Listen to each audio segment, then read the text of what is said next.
สบายดีเด้อทุกคนสบายดีจากลูเซนประเทศสวิตเซอร์แลนด์วันนี้พวกเขาก็จะมาซื้อเสบียงอีกทุกคนเพราะว่าวันอาทิตย์เขาจะปิดเนาะทางค้าเอียงปิดฮะแม่นเดี๋ยวเขามาเบิ่งราคาอีกเทื่อหนึ่งทุกคนราคาสินค้าอยู่ประเทศสวิตว่าจิแพงซำใดมาบางสาขามันก็ปิด8 โมงเนาะบางสาขามันก็ปิด10 โมงคุบมืออื่นนี่มันปิดเมื่อมื้ออื่นปิดหมดปิดเมื่อสวิตเซอร์แลนด์ต้องได้สต็อกซีนสต็อกหนึ่งไว้ของกินอาหารรวมพวกเขา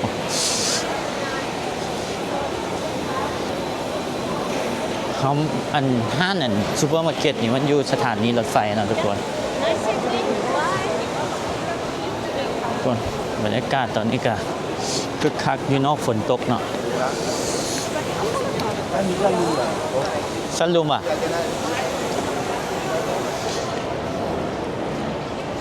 ต้องแมนยูลุมแหละใช่ไหนมีเฮดแอนเดียมีอีกมันไม่ได้บอกว่ายูนว่าคือตีแมนถามกับเจ้าไอ้ท่าน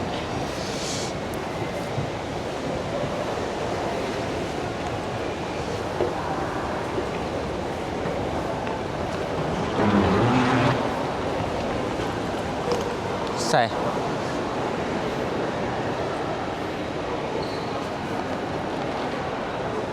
เด้บอแมนทำเหรอตอนนี้เวลาเกือบ8 โมงทุกคนอุ้ยหนาวขอบสั้นลุมซูเปอร์มาร์เก็ตส่วนใหญ่ยูสวิตมีแต่ขอบเนาะใช่ปะขอบยูเมกาไม่อย่างวะวอร์ม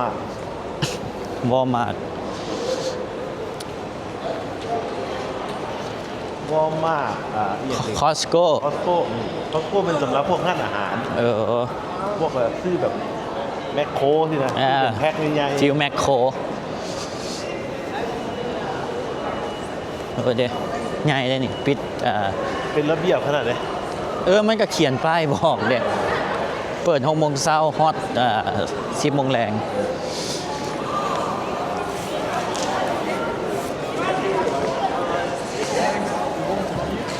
Monday on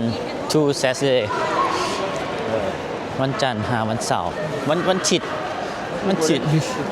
นี้ไม่ได้ปิดป่ะปิดเดี๋ยว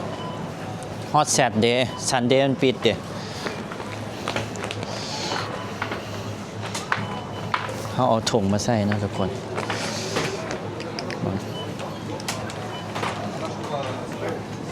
2 อันวะไปอันนี้แผนกพักนี่เลยพักเอาไว้นี่ก่อนโอเคหลอดไปเส้นดำเขากินแล้วดำกินได้ตอนเขามาไปเลย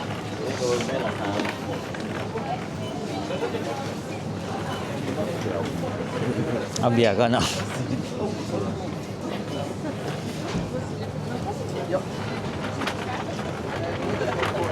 ฝันใหญ่เนาะคนกับเจ้าสูงเลย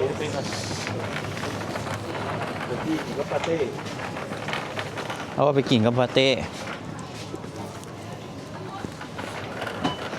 เนี่ยข้าวจีนี่นะ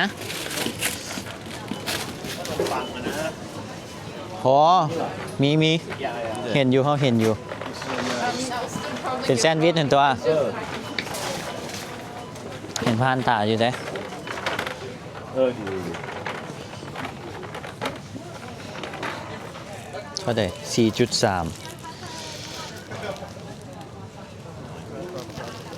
เป็นน้อยวุ้ยเด้2 เดือนแล้ว2.15ราคาเท่านี้นะทุกคน ตัวนี้ถือก่อนเว้ยไอ้ทานตัวนี้0.9นี่ อีหยังน่ะมันหมดฮะ 0.9 บอกตัวนี้ป่ะ อืม แต่อุ่นเหรอเนาะ เนี่ยตัวนี้ราคาเท่านี้ทุกคน1.20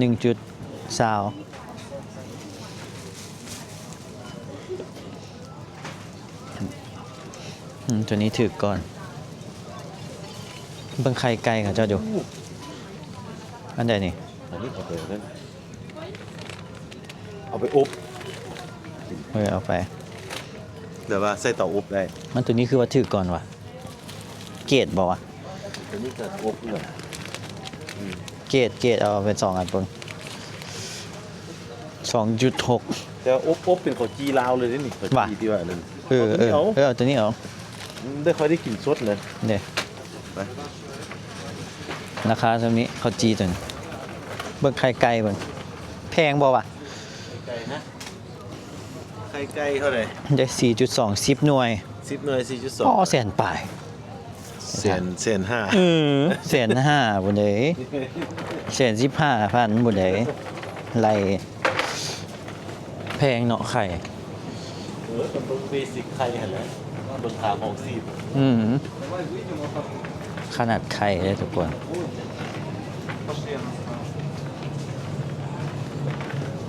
ไก่เนาะ ราคาไก่โอ้มันรุนราคา 1 กิโล1 กิโลนี่ไก่ เดี๋ยวเขาต้องการซีนหัวตัว เอาชิ้นงวนเนาะ เขามีอะไรไก่ก็หมู ปลาหมึกกันนี่ อยากกุ้งเขาละ2ตัวเนาะ อืม มันรุน30% อันนี้ปลาหมึกทุกคน กุ้งคนละ2ตัวมาสิกิน ว่าหารกันเท่าไหร่13จุด รุด30%มันสิรุดอีก 30% อันนี้กุ้งทุกคน จะมีพวกนี้หลายเนาะหอกแฮมกับเจ้าเนี่ย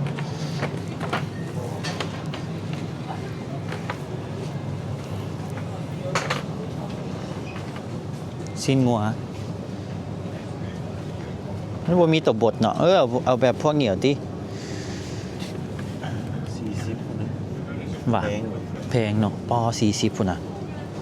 นี่นะตัวพวกนี้ถึงเลย ปอ40ล้านปลายทุกคน ตัวนี้ถึงเลยหมูอันนี้เนี่ยฉันอยู่แถวนี้ชื่อนี่นะ โอ้เดี๋ยวตัวนี้เด็ก 13ดอน งัวอันนี้เด็กมันมีการงัวสวิตอันนี้11 นิดหน่อย13เขาสิไปเฮ็ดหยังกินน่ะซอยหยังกิน ซอยใส่อันฟอกใส่เฟอร์ใส่อย่างที่ เนาะ8ดอนบ่เอาวะตัวนี้ ราคาตัวนี้ อันนั้นเป็นสิ้นสเต็กเนาะ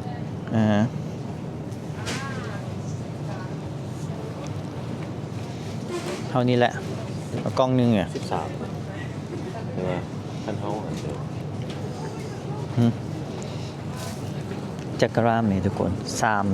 3.47 ขีด ก็บอกว่าบดนี่ใส่มีสปาเกตตี้ได้มื้อนี่8ดอนนี่ เอานี่แหละ ตัวนี้เนาะ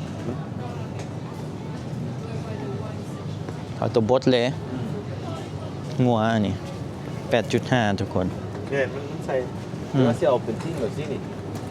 เอาตัวซอยให้เลย 13บ่ได้เอาไปซอยเองก็ซะ เอาตัวเมื่อกี้ไปซอยเองก็ได้จักรามนี่ มันซีนอัน 3 ขีด ตัวนี้ก็3 ขีดไอ้ท่า ฮะ นี่ก็ท่า3 ขีดคือกันนี่ลดอีกลด33%เบิ่งเด้อเท่าใดนี่จะได้ 3ขีดบ่นี่ 13 ต้องไล่เลยทุกคน 13.95 ลบ มันรูดแท้บ่ 9 ดอนนี่ โอเคเอาตัวนี้เนาะ ตัวนี้แหละ 9.3 นี่ราคาตัวนี้ทุกคนซีนสเต็กเมื่อกี้อันใดอีกวะเนี่ยโอ้มันมีพวกสเต็กเอือบเลยเนาะ อันนี้ไก่พันธุ์มันมีไก่ลาดอีกเด้ไก่หยาบนะ 1.5 โลครึ่งอันนี้ อันนี้เอาไปอบอันนี้ ไก่อันนี้ 1.5 ทุกคน 9.15 11.50 ดอลไก่โลครึ่ง แต่มันมีไก่หยาบคือไอ้เป็ดต้มข้าวเปียกมื้อนี้อันเป็นไก่หยาบ ว่ะ นี่ไก่พันธุ์โอ้ อันนี้ไก่เกือบพอ10 ดอนพุ่นนะ เสียวเป็นปิ้งไก่แก้ม ไต่เท่าไหร่ ไก่แก้ม พริกขั่วใส่มาล่า หัวเซมาล่ากับแซ่บ พวกแซนปลายพุ่นนะซำนี้อืม ไก่นี่แซ่บสุดแล้วนี่ ปลาไต่3 ขีดทุกคน ราคาซำนี้ นี่กับ เนาะ แล้ว เมืองวายอยู่นี่เบิ่งเด้อแพงบ่วะ ไว้ป่ะไว้แพงก่อนฝรั่ง แม่นบ่ นี่คือโหเนาะตัวนี้สิประมาณ10ไปดอน ฝรั่งนี่7 โอ้ มันถือกันมันแพงกว่า20%สินะ อืมยาอะไรซั่นเอาเบียร์เอาซะ พี่เบิ่งเบียร์ เบิ่งขนมป้อแพงแท้โพเตโต้ชิพซื่อๆไอ้ท่า 5.20 6.5 ดอล จะเท่าไหร่แสนปลาย 210 บาท ทงเดียวทุกคน นี่ช็อกโกแลตนะสวิสนี่ขึ้นซื้อเดือนซักเพราะช็อกโกแลตเด้อ ใช่ปะ ช็อกโกแลตก็บ่ได้แพง โอ้เด็กช็อกโกแลตสวีทไปเบิ่งไอ้อย่างอีกบัดนี้เบิ่งวัยรุ่น ใส่เบียร์ ต้นเบียร์อันนี้น่าจะเป็นเบียร์พื้นที่เขานี่ เนาะเบียร์ลูเซินนี่เมืองลูเซิน เบียร์นี่แบบว่า แก๊สหนึ่งเนาะนี่เนาะ 15 อันเจ็ดฟางก็ถือโอเคอยู่ตัวนี้คือ 200,000กีบไอ้ถ่านเบียร์ เว้าไป 200,000ก็พกเด้ ตัวเรากินตัวนี้เนาะ กินตัวนี้เอาชื่อ เราบอกว่า 4.8 คือกันเฮากินเลย ตัวนี้ถือก่อน คือว่าพวกเฟียสเตอร์แก้วพวกเบียร์เช็คนี่แพงอย่าแพงละ เอาเบียร์เช็คว่ะนี่ เบียร์เช็คอันนี้เบียร์อิตาลีนี่ อืม อันนี้เพียวส์อันนี้เก้น เบิ่งดูไฮนิเก้นเท่าไหร่วะ ปอง14 6 ป่องฟ้า17 ดอลในฐาน500 บาท300,000ไปไฮนิเก้นทุกคน6 ป่องป่องใหญ่ นี่บ่นี่พวกก่อนนี่บ่เอาคือปองนี่บ่ ตัวนี้ถือก่อน มันบ่หนักเนาะ 4.58เสียนสาว2นึงนี่ เอาตัวนี้เนาะ 5 ดอลเบียร์เอาตัวนี้เอาซะตัวนี้มันถือก่อน4 ดอลตัวนี้10พุ่นน่ะตัวนี้10ตัวนี้แพงแม่นตัวนี้เอาตัวนี้แหละเบียร์ของอันแบรนด์นี่เลยคุบเลยตัว สวิตเซอร์แลนด์เบียร์เดี๋ยวซื้อเอา มึงดู6 ป่องเนาะป่องละ75 เซนต์ จะปองละ20,000กีบอันนี้คือ อันนี้เบียร์ป่องละ1 ดอล 1 ดอลจะ22,000กีบ อือฮึ ก็บ่แพงเนาะ ก็โอเคก็ได้อยู่เบิ่งซัมเมอร์วีเบิ่งซัมเมอร์วีอยู่บ้านเฮาทุกคนโอ้ยว้าวกับสิไอนี่ซัมเมอร์วี4 แก้วทุกคน250ปลายซัมเมอร์วีนี่เนาะหาร4มึงดูเอาเรียวไทม์เลยหาร4ป่องละ 2.3 ดอลซัมเมอร์วีแพงกว่าบ้านเฮา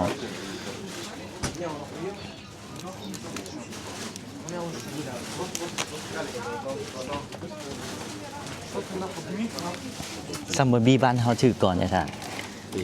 เด้ป่องหนึ่งหลายร้อยบาท แต่ว่าบ้านเฮานี่20 ปลายพันซัมเมอร์บีบ้านเฮาถือก่อน ก็ถือก็แน่นอนเลยเนาะบ้าน เอ้าความหมายว่าซัมเมอร์บีกับ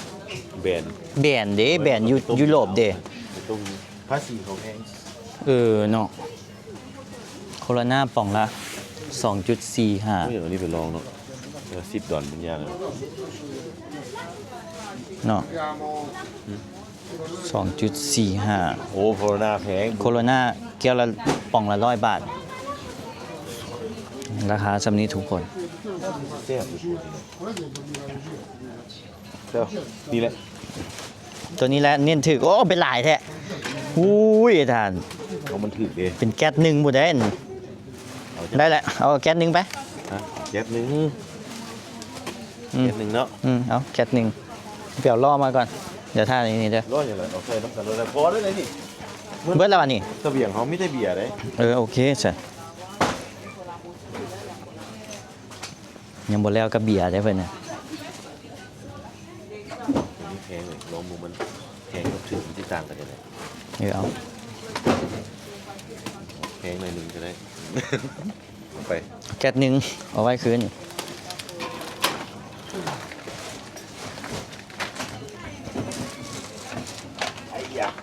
น้ำดื่ม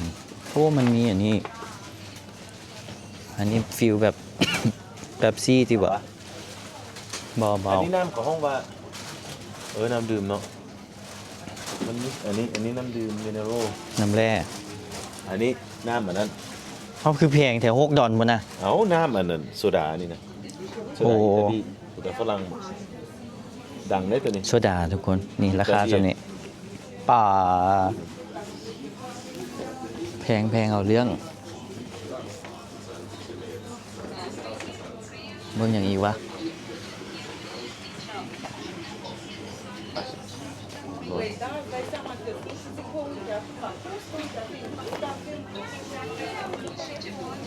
ได้อยู่อันร้อยทานไปโอ้ขนมอันนี้4.9 200 บาททุกคน 2 อันสเวฟลองเบิ่งสเวฟเบิ่งโอ้ป่องหนึ่งราคาสำนี้ทุกคนเอาเรื่องเพลงว่ะโอ้อันนี้18พอนะแปลกหนึ่งคิดง่ายๆประมาณ1 หา 2 อันฟังอันพวกน้ำดื่มประมาณน้ำมันเป๊ปซี่ประมาณนี้ทุกคนเห็นบอกแฟนต้าเบิ่งแฟนต้าแพงมาทุกคนเปรียบเทียบอ่ะเนาะราคาอยู่ลาวอยู่ไทย ได้ไปบ่ ไป แล้วได้ป่ะนี่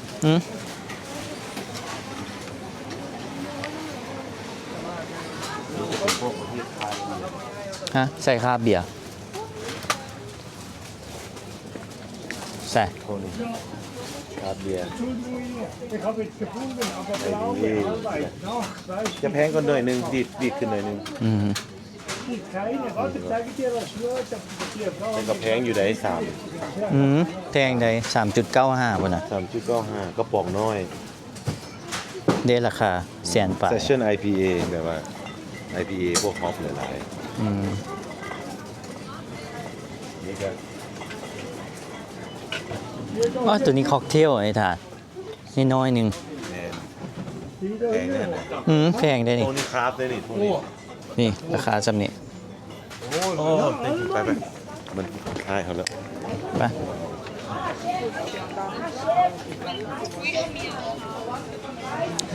มือหน้าโกกะชิมาซื้ออหย่างอยู่นี่เนาะฮู้แหละคันมาคนเดียวทุกคนอยากชื่อเนาะต้องมาขอบ Kasefiri sofen.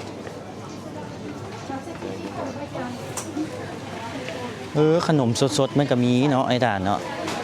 เด้เท่าไหร่นี่โอ้$4พุ่นน่ะขนมอันนี้ทุกคนราคาจำนี้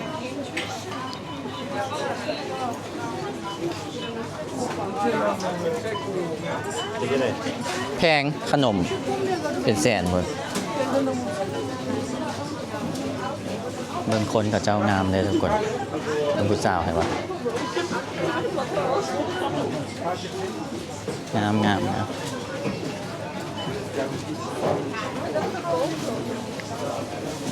อย่า Gewoon hier. เมื่อกี้ผู้สาวท่วงว่าโอ้อันนั้นแมนโกโก้จังหัวแล้วก็เจ้าก็หัวนะเอาไอ้ทานเอาว่ะ โอ้ยอยู่พี่มันมีกระแจนี่นำเวยอยากได้อยู่ได้นี่ราคาเท่าไหร่แล้วมันบ่บอกเวย อะไร อยากได้อันนี้เวยเอาไว้หลอก 19 โอ้แพง สวิตเซอร์แลนด์ อ๋อ19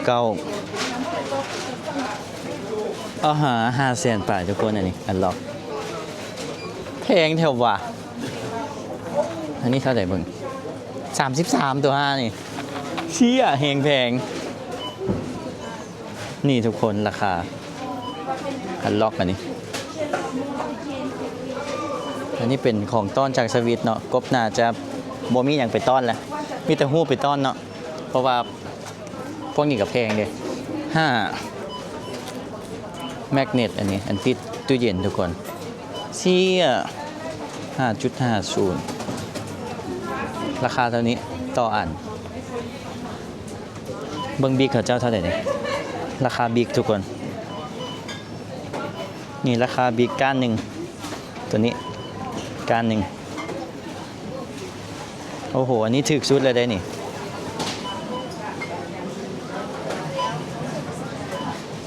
เบิ้งหมวกเบิ้งหมวกสวิตเซอร์แลนด์ทุกคนราคาสำนี้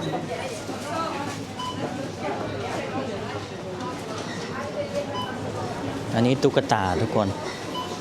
เท่าไหร่นี่เดี๋ยวราคาตุ๊กตา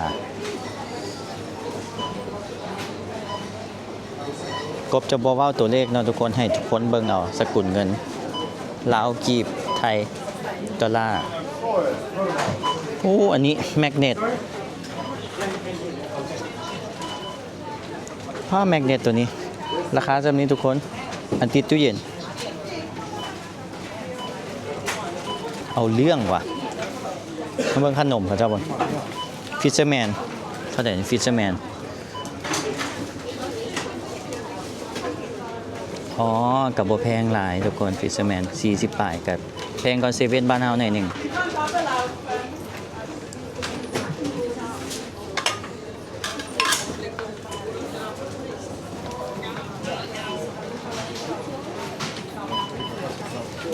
เบิ่งอันไหนอีกสนิกเกอร์ทุกคนราคาสนิกเกอร์ตัวนี้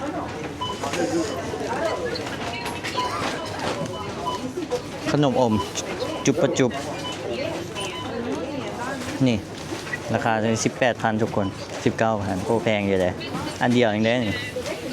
ขนมเขาจะแพงเนาะ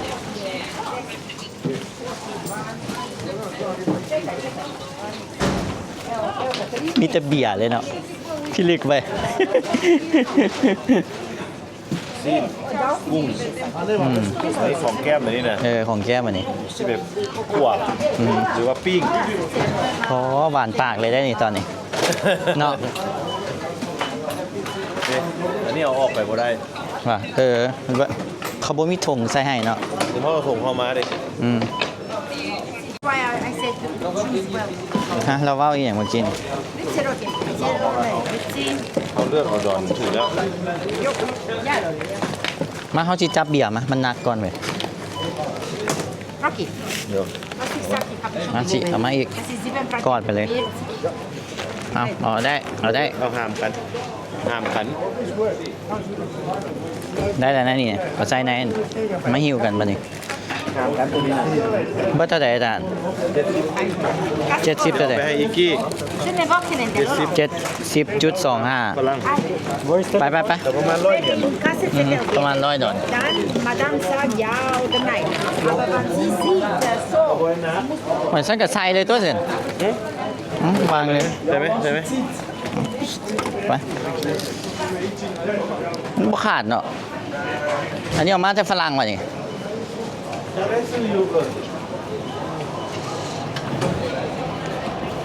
รุ่นนี้เลยได้ทุกคนจะมีกาดยามข้างหน้าเนาะคืนนี้เดี๋ยวนี่คืนนี้ แล้วลูกค้าจอดที่นี่เหรอยุโรปนี่มาซื้อเครื่อง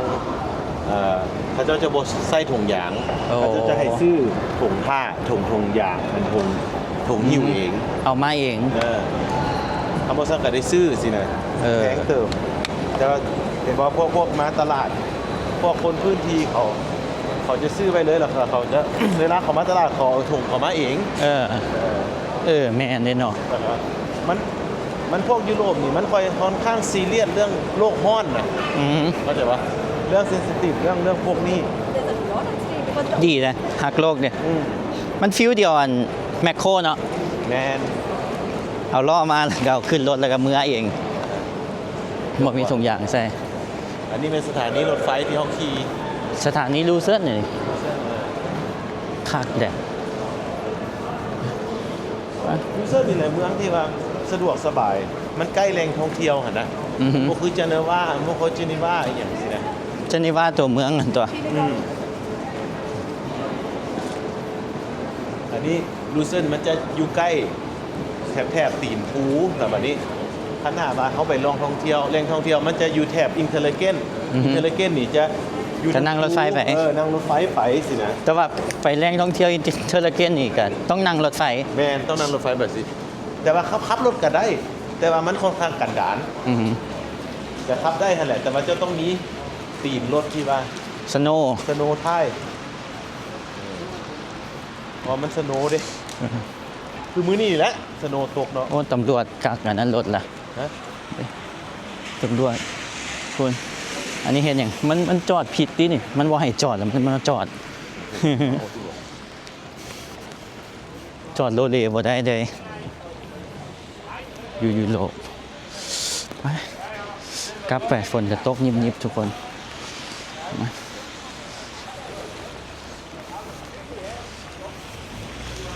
อันนี้รถมันให้จอด45 นาทีฟรี แล้ววันนี้เขาจะไปจ่ายเงินอยู่ใส่ถ่ะ ท่านจ่ายเหรอน่าจะมีตู้จ่าย ไป นี่ตัวพี่เลยตู้จ่ายเงินอะไร โอ้เอ้าคัน เขาคีย์เลขใส่ คันคนบอกอันจ่ายเด้มันเห็นจังไง แหละ โอ้เนาะปลดล็อกแล้วไหม ใช่ว่า อยู่ยุโรปต้องฝากรถเด้อ ที่ใส่ก็ต้องฟังรถยูโรเด็กมันมีตู้อันนั้นปะ เด้ภาค อันนี้ซีทามมาเบิ้งใช่ ทำไมเขามาจอดปึ๊บทำไมมันโบฟีอ่ะนะ ใช่ละตัวพี่นี่วะนี่วะนี่วะโอ้อันนี้มงฝากรถ เขาใส่เลข Easy รถ ฝาก ส่วนเลขรถเขา GF 13แล้วก็ Enter แล้วก็ จ่ายการ์ด บัตรเครดิตหูดแล้วก็ เด้เอาของคำบริจ่ายวะนี่ฟรีวะนี่ว่าเขาก็ได้จ่ายที่อาจารย์ จ้ะโอ้โหเป็นบัตรฟรีเลย เนาะ ฮัลโหลเดี๋ยวเขาจ่ายมันก่อนฮัลโหล ทุกคนคลิปนี้ก็พาทุกคนมาเบิ่งราคาสินค้าอีกเทื่อหนึงเนาะก็แพงถือคอมเมนต์มาเบิ่งทุกคนวันนี้พวกเขากับเบิดไปสำนิกะหารกันเนาะมา7 คนหารกันค่าเฮือนเขาก็หารกันมันก็ถึกมาหลายคนมันถึกสวิตแต่งกินเองมันถึกบ๊ายบายทุกคนเจอกันคลิปหน้าเด้อทุกคนบาย